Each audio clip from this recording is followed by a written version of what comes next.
Hey there, let's talk about neonatal respiratory distress syndrome. The learning objectives. I love this talk because it really brings together all the foundational concepts of respiratory physiology into a single disease.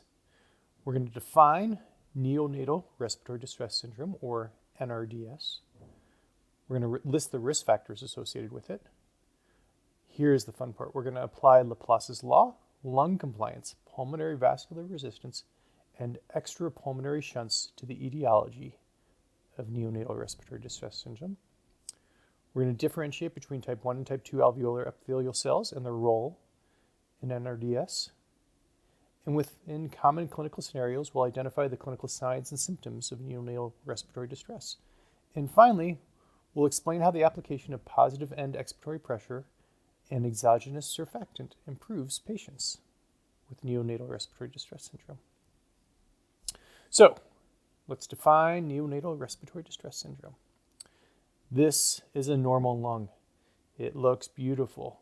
You've got the alveoli, you've got a little bronchi, and then this is NRDS lung. I am not a pathologist. I'm not even a histologist. I'm not even sure what a histologist is, but I'm not that. But I can tell you two things in NRDS, and this is what defines it. Hyaline membranes, big, thick hyaline membranes around the alveoli, and a lot of junk in it. A lot of junk, a lot of crap. I bet a pathologist would be able to describe that better. But this is what NRDS looks like. And frankly, it looks a lot like adult respiratory distress syndrome as well, the hyaline membranes with a bunch of junk. Let's talk about which of the following neonates are most at risk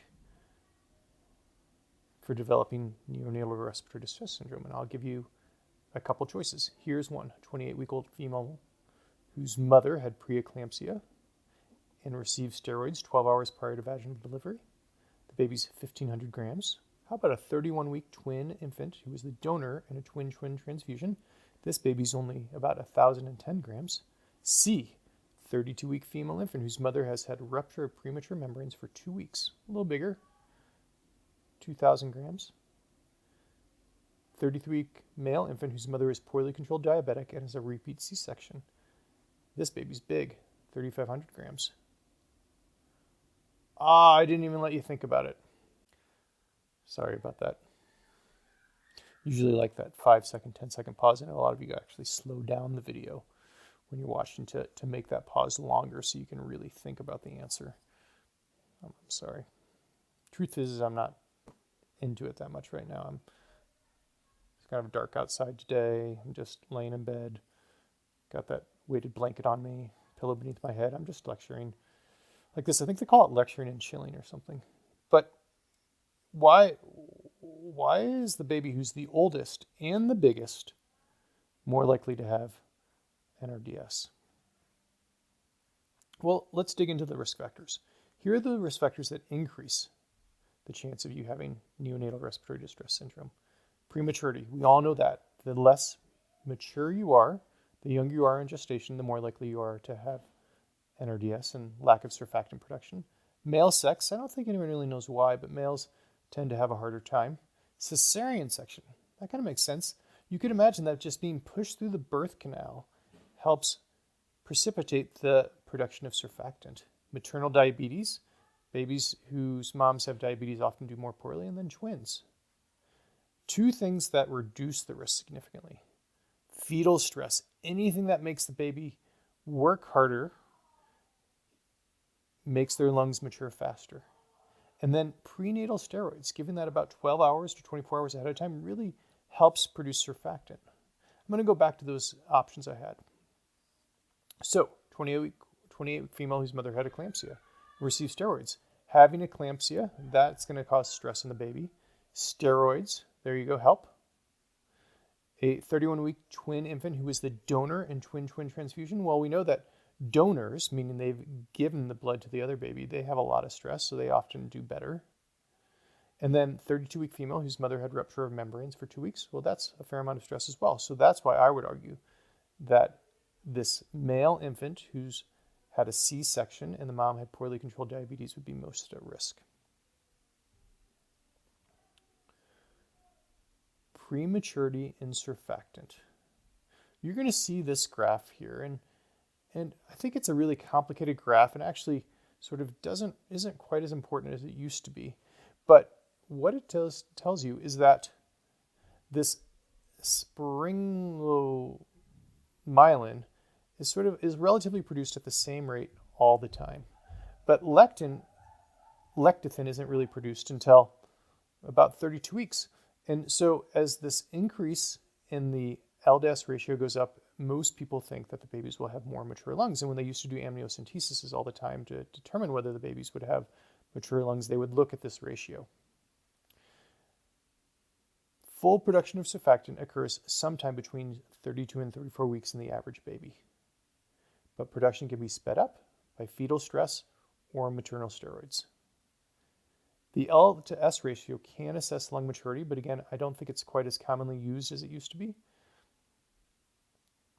And no matter what, if you were born at 24 weeks or 28 weeks or at 32 weeks and you aren't making surfactant for whatever reason, within 3 to 5 days, those babies start to make surfactant. So even if you're born without surfactant, if you can get through the first 3 to 5 days without significant harm, you'll start making surfactant in 3 to 5 days. It's those first couple days that are really critical to neonatal respiratory distress syndrome.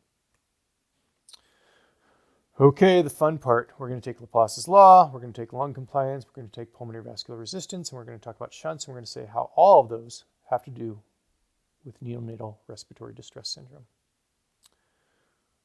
Why does a neonate with NRDS develop hypoxemia and respiratory distress? Well, it has to do on these foundational concepts. Let's start with Laplace's law. So you likely remember that Laplace's law is pressure times radius over thickness is proportional to wall stress. And we use Laplace's law in a lot of areas of medicine. We've talked about it in cardiovascular physiology a fair amount. We talk about it in myocardial action demand. The more wall stress you have, the more myocardial action demand. We talk about it in cardiac afterload and preload. That's actually just what the wall stress is during systole, cardiac afterload, or what the wall stress is during diastole, which is cardiac preload. We talked about it in aneurysms as well. You can imagine how an aneurysm gets wide and thin. They have a ton of pressure, a ton of wall stress, and then they burst. So we haven't talked about Laplace's law in alveoli, but it's actually very, very important in how alveoli work and in neonatal respiratory distress syndrome. So I'm going to make one change here. Instead of wall stress, I'm going to refer to it as surface tension. Kind of the same thing. So pressure times radius over thickness is proportional to surface tension. I'm going to flip things around here, and I'm going to go pressure is proportional to 1 over radius, meaning the smaller the radius, the higher the pressure. And then I'm going to say pressure is proportional to thickness times surface tension over radius. Let's make the assumption that all alveoli have the same thickness. And what that tells us is that there is more pressure, the pressure is greater in smaller alveoli, unless it's modified by surface tension. And you know what modifies surface tension? Surfactant. I'm going to drive this home with this question. Predict which alveolus here has airflow is more likely to travel if the alveoli are both absent surfactant. Meaning, where is air going to flow? Is it going to flow to A or is it going to flow to B if there's no surfactant there? Air is going to preferentially flow to the area with the lower pressure. And the lower pressure, because it's larger, is B. So you could imagine that if we have some alveoli that are bigger than others, those alveoli are going to get more and more airflow because they have less pressure than the smaller ones. In fact, you could even imagine that that smaller alveoli is going to push air into B because, again, flow goes from greater to lower pressure. And it could get even worse, that A would continue to fall and collapse on itself, and B would get bigger and bigger and bigger, and this would be a huge problem if there wasn't for the modifying effect of surfactant. And what happens is you have atelectasis. This is a chest x-ray of a neonate with neonatal respiratory distress syndrome, and all the alveoli are collapsed on themselves, and there are just a few that are really big and blown up. You can't really see those because all the small ones are covering it. That's what causes atelectasis. The alveoli collapse on themselves because the airflow goes from the greater pressure to the lower pressure, and the lower pressure are those alveoli with bigger radiuses. Laplace's law simply states that pressure is inversely proportional to radius, and so airflow, because of Ohm's law, is going to preferentially go to the alveoli that are larger unless there's a modifying effect of surfactant. Let's talk about lung compliance. Remember, compliance is equal to the change in volume over the change in pressure. That's true for any, whether it's the heart or whether it's the lung. Let's make sure you understand this with a simple question. Which of these three curves has the greatest lung compliance? 1, 2, or 3? Remember, these curves represent three different lungs. The answer is 1. It has the greatest change in volume for the smallest change in pressure. Curve 3, which represents a lung, has the worst lung compliance. It has a ton of change in pressure for a very small change in lung volume. So again, compliance is the change in volume over the change in pressure. And I'm going to parse out one of these curves a little bit more detail. Here we have volume on the y-axis, distending pressure on the x-axis. Distending pressure is the transpulmonary pressure, just for those who are interested in playing along. And as the pressure increases, there's a sweet spot right here. That sweet spot we call the critical opening pressure. That is the critical pressure in the lungs that puts the lung on the steepest part of its compliance curve. Here, the lung's not very compliant, but once you get to this sweet spot, this critical opening pressure, boom, you have a great change in volume for a very small change in pressure. I'm going to parse out this lung curve one more time. Check this out. What's that? That's what hysteresis is. Hysteresis is simply compliance is different in exhalation than it is in inhalation. So as the lung inhales, you get to a little distending pressure. Boom, you get a ton of a change in volume. That sweet spot of the compliance curve. And then as it exhales, you have a difference compliance curve, which is what we refer to as hysteresis. Why is this important? Well, this is important because when alveoli are collapsed, they are often below that critical opening pressure. Here we refer to it as the lower inflection point. And then as they expand a little bit, you get to that lower inflection point or critical opening pressure. Then you have this great compliance curve. And then as you overexpand the lungs, overexpand the alveoli, the compliance decreases again.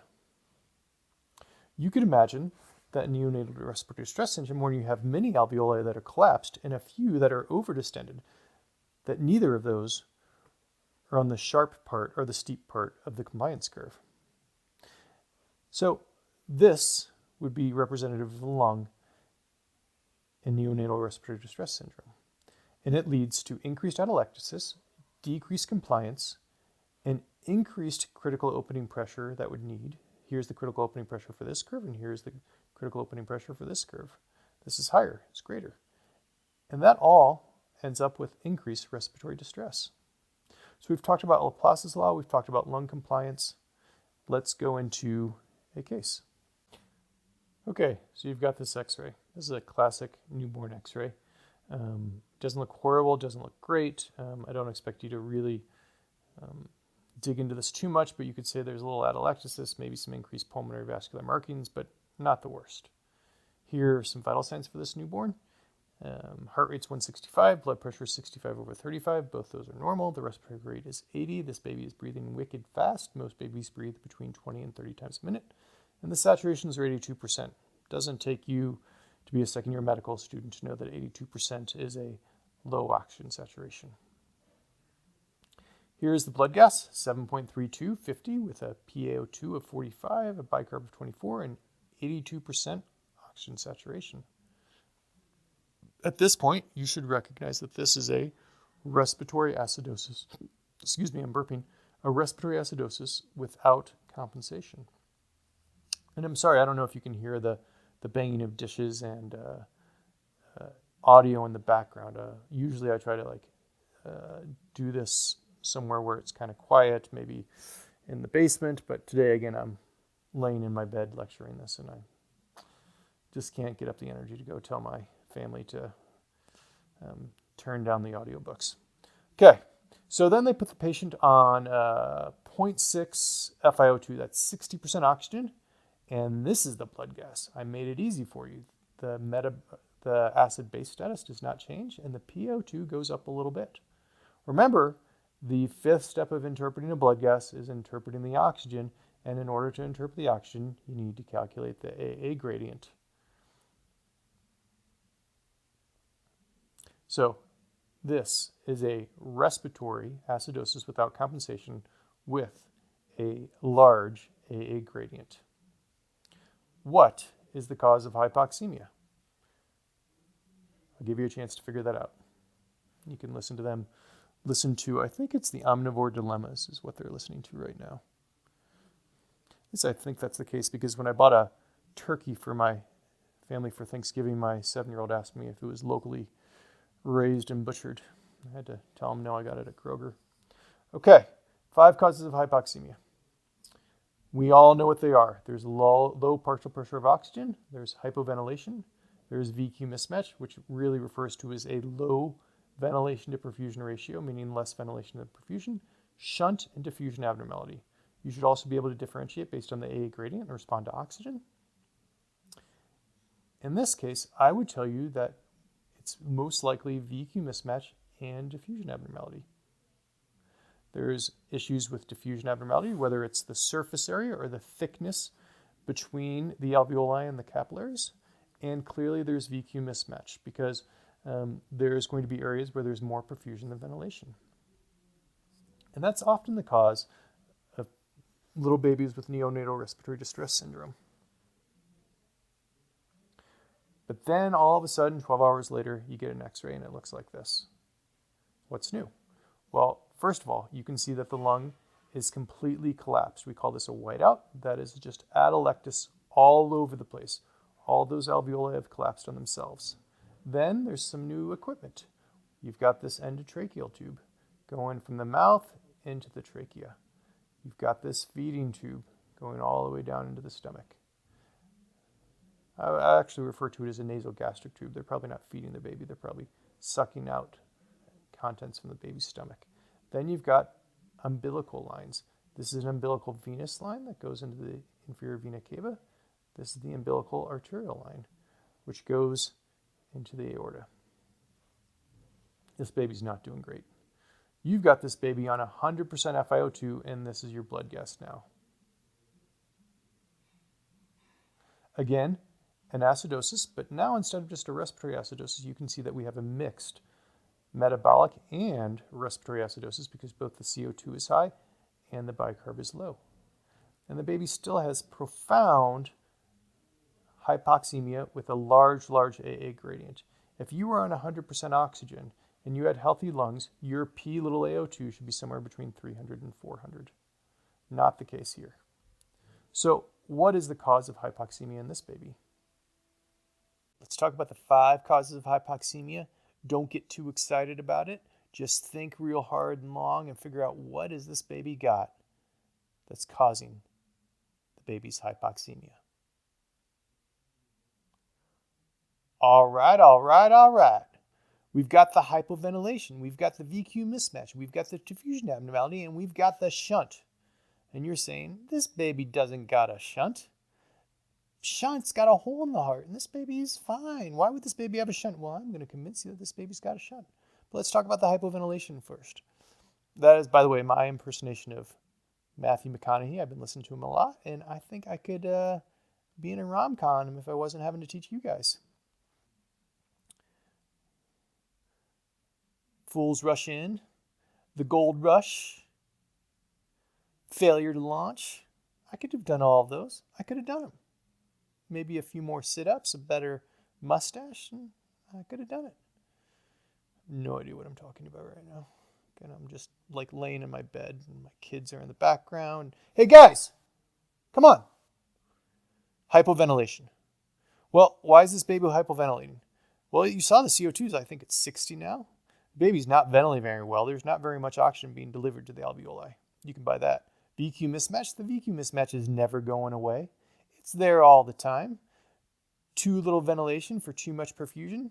You got some hypoxemia. Diffusion abnormality. There's still some thickness between those alveoli and those capillary beds.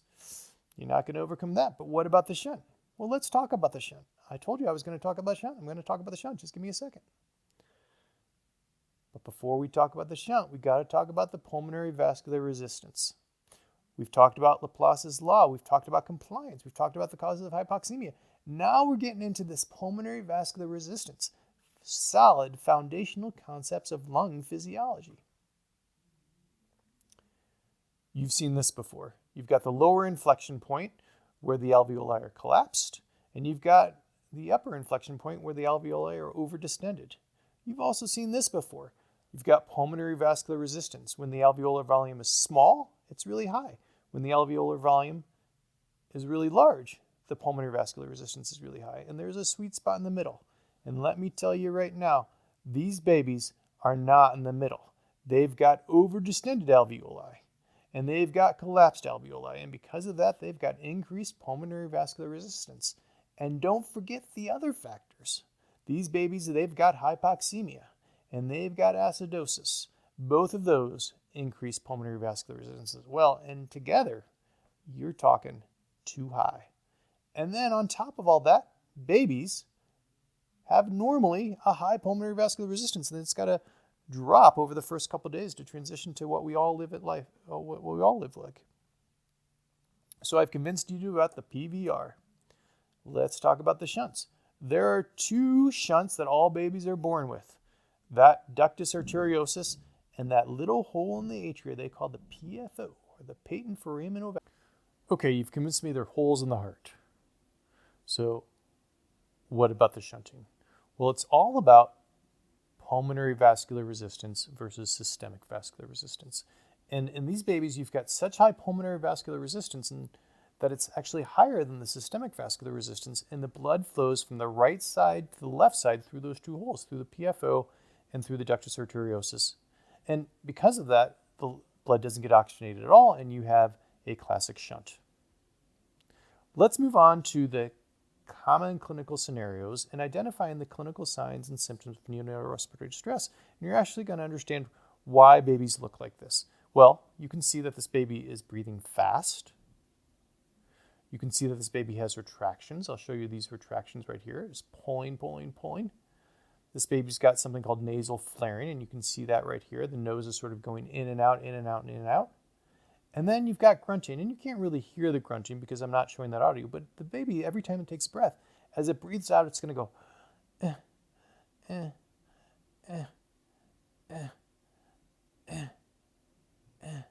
It's grunting. And we're going to talk about why the babies breathe fast, why they pull hard, and why they have grunting. So why do babies breathe fast?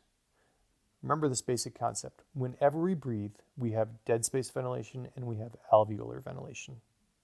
Dead space ventilation is physiologic.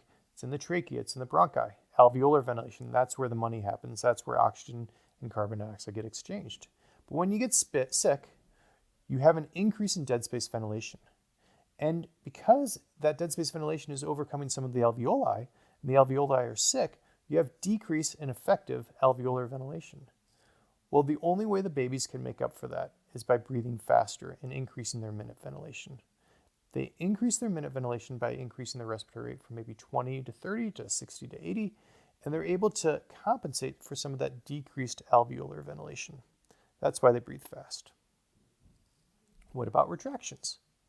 Well, retractions have to do with the balance between the chest wall and the lung itself.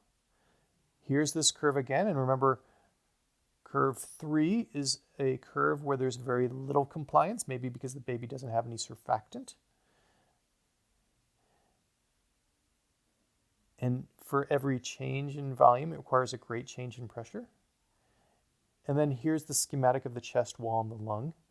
The chest wall pulls out, the lung pulls in. So why do babies have retractions?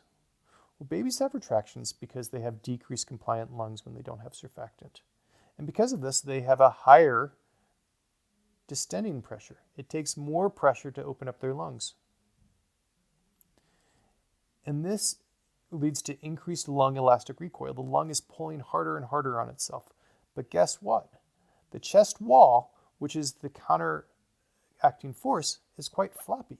And so when you've got the lungs sucking in really hard and the chest wall kind of floppy to begin with, you've got crazy retractions. And that's why babies retract. It can happen to all of us, but it's much more common in babies where their chest walls are naturally just kind of floppy. Now, what about the grunting? I'm going to show you this curve. We talked about it already. You've got the distending pressure right here. You've got the lung volume right here. In babies who have neonatal respiratory distress syndrome, they've got a ton of alveoli that collapse on itself. And so here's a baby after they've breathed in all the way. And as they're breathing out, naturally, it's going to go down to the bottom right there, unless they stop themselves. And so a baby grunts because they start up here, and as they're breathing out, they and they close their glottis right at that point. Let me do it again for you. And they close their glottis and keep their alveoli artificially opened at that lower inflection point. That's why babies grunt, because of the lack of surfactant. Those alveoli collapse with every expiration, unless the baby grunts and stops it from happening. Let me do it one more time just for fun. Expiring. I leave my alveoli open at the lower inflection point or critical opening pressure. That's why babies grunt. So we've talked about why babies breathe fast, why they have retractions, and why they grunt. So let's finish off by talking about how positive pressure ventilation and exogenous surfactant improve patients with neonatal respiratory distress. Remember, based on Laplace's law, pressure is inversely proportional to radius, and pressure is proportional to surface tension. Well, guess what modifies the surface tension? It's the surfactant. And here's the cool thing about surfactant. Surfactant decreases surface tension more in smaller alveoli than larger alveoli. And because of that, you get equal pressure in both small alveoli and large alveoli. And because of that, the air flows into both spots instead of just one. And you continue to keep the alveoli open. This is why positive end expiratory pressure helps patients with neonatal respiratory distress syndrome. This is a normal lung, and you've got your functional residual capacity right here. You've got your residual volume right here. In NRDS, it's essentially a restrictive lung disease in a lot of ways. You've got a very small residual volume and a smaller functional residual capacity than normal. And guess what positive end expiratory pressure does? It expands lung to optimal FRC to allow for optimal compliance and optimal ventilation, optimal pulmonary vascular resistance and flow, and optimal ventilation perfusion matching. So it improves oxygenation and it improves ventilation. So I said that really fast. I think I need to say it one more time because it's so freaking cool. How does positive end expiratory pressure, PEEP, improve patients in neonatal respiratory distress? How does it improve patients with ARDS? How does it improve anyone with lung disease? Well, remember, you've got your functional residual capacity right here. This is normal. In neonatal respiratory distress, it's smaller than normal. And so positive end expiratory pressure, just like grunting, expands the lungs to optimal functional residual capacity. And at optimal functional residual capacity, you've got optimal compliance and ventilation. You've got optimal pulmonary vascular resistance and optimal flow. You've got optimal ventilation to perfusion matching, which allows for optimal oxygenation and optimal ventilation. Pretty cool, huh? Learning objectives. We've talked about neonatal respiratory distress. We've talked about the risk factors for it. We've talked about Laplace's law. We've talked about lung compliance. We've talked about pulmonary vascular resistance and extrapulmonary shunts. Oh, did we differentiate between type 1 and type 2 alveolar epithelial cells? Well, type 2 alveolar cells, they are a big deal because they produce surfactant. And if they're not producing surfactant, you're kind of in trouble. Type 1, those are the epithelial cells, and they can have problems with diffusion. And we've talked about the clinical signs and symptoms of neonatal respiratory distress. And then we've explained how positive end expiratory pressure and exogenous surfactant improve patients. And with that, as always, I bid you adieu.